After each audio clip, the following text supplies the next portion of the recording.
Happy father's day আজকে। তার জন্য রেহান আর রাজন ওর বাবাকে একটা ছোট্ট উপহার দিচ্ছে। এই যে কেক, এই যে রাজন্য বসে আছে, এই যে রাজন্যর বাবা, এই যে রেহান। এবার কেকটা কাটবে। চলো বাবাকে দাও। তুমি আছো, কাটু ধরো, আগুন নেই, তুমি দাও, বাবার কাছে দাও, দুজন মিলে বাবাকে ধরাও। এই মা, আজকে তো ফাদার্স ডে, বাবাকেও তো ধরতে হবে। না না, তাই বললে হবে না, দুজন মিলে তুমি ধরো। আজকে হ্যাপি বার্থডে নয়, হ্যাপি বার্থডে নয়। আচ্ছা ধরো, রাজন দাদাকেও তো ধরতে দিতে হবে।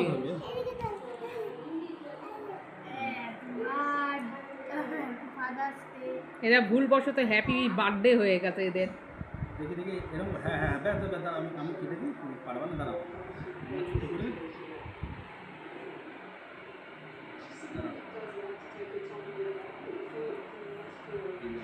রেহান কেক খেতে ভীষণ ভালোবাসে, ও আগে ব্যস্ত হয়ে গেছে ও কখন কেকটা ও খাবে।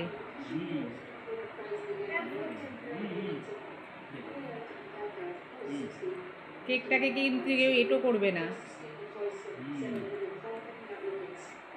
এবার রেহান ওর বাবাকে খাই দেবে।